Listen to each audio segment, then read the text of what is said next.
Today on Passion for Food, I'm going to show you one of my recent food experiments that turned into something really great, this Cajun chicken pizza recipe. It's a little spicy, it's a little creamy, it's a lot crunchy, and it turned out so good you'll definitely be trying to find an occasion to make this one. So let's go ahead and jump in here and get started. And first things first, we're going to need some pizza dough. And we're going to need about 2 cups of flour, 1 teaspoon of salt, 1½ tablespoons of sugar, and about 1.5 teaspoons of yeast. I'm using instant yeast here today.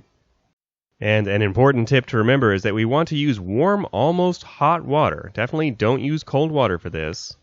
And we're going to need approximately 2/3 of a cup of water, but I recommend just slowly drizzling in the water until the dough starts to clump up like this. At which point we just want to start kneading our dough. It should be a little sticky, but it should still pull away from the sides of the bowl. We want to continue kneading for about another 5 minutes to really develop that gluten structure. Gluten is what gives the dough that great stretch and crunch later on. Our dough should still be sticky, but as you can see, it can still pull away from the bowl. Now you might be thinking, hey Graham, can't I get one of those pre-baked pizza crusts and just use that? Well, I guess you could, but for the full experience, this pizza really needs the right dough, though. Anyway, let's set that aside to rise for about 30 minutes while we get spicy with it and make our Cajun seasoning blend.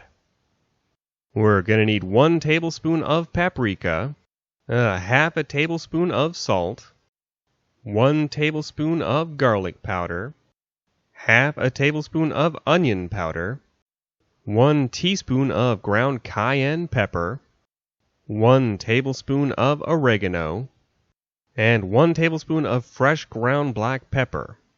And we'll just get that all mixed together. This is actually a really awesome multi-purpose Cajun seasoning blend. In fact, I like making this stuff and just keeping it in an airtight container and putting it on all kinds of stuff. But now that we have that, let's go ahead and slice our chicken. Now, it might seem like a paltry matter, but it really does help if we leave these partially frozen when we're cutting them. Because you know what they say, staying cool under pressure really helps you make the cut. So we just want to slice these relatively thin. And depending on how chicken you're feeling that day, you might want 1 or 2 chicken breasts. I went with 2 here. And once our chicken is all sliced up, it'll thaw much faster. So we can go ahead and grab our Cajun seasoning blend, and we're going to pour about half of this on.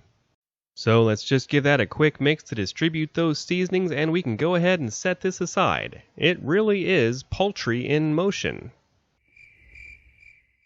Anyway, once our dough has had a chance to rise, we want to grab a regular sheet pan, and I am going to butter the bottom of this. You could use a different oil or even a spray if you want, but using the butter really gives the crust a great buttery crunch. And rather than using flour to help the dough not stick to my hands, I'm going to double down on the butteriness, and I'm actually going to just butter my own hands here, as crazy as that might seem. So once we're all buttered up, we'll go ahead and pull our dough out of here. It should have approximately doubled in size. Now, you might think getting this all spread out in the pan is going to be a pain, but it's really quite easy dough. Especially if you're using a cold sheet pan. I did mention to use a cold sheet pan, right? That helps the butter not melt and the dough will actually cling to the pan. And yeah, now that you mention it, I don't know why your sheet pan would have been hot to start with. But anyway, we're just going to cover this with a second pan and let it do another 30-minute rise. And now that our dough is ready proving itself, we can go ahead and get started on our Kickin Cajun cream sauce. And you know, I'll be honest, I actually have no idea how much cream I put into this pot. Let's call it approximately 1 cup. Yeah, approximately. And all we need to do to kick this up a notch to Kickin Cajun status is add about half of that Cajun seasoning we made earlier. And all we really need to do here is get that seasoning mixed in and bring this up to a simmer. We don't really need to reduce this down or anything. I'm just going to cover this loosely and set it aside to cool. So after about 30 minutes, our dough should have finally proved itself, and our Kickin Cajun cream sauce should be cool enough to spoon out on top here. And don't worry about being generous with that cream sauce. It's actually pulling double duty as the sauce and the cheese in this recipe. Once we have that, we'll just go ahead and distribute our Cajun chicken along the top. We want to really try and fill up every nook and cranny. This chicken is going to shrink up quite a bit as it cooks.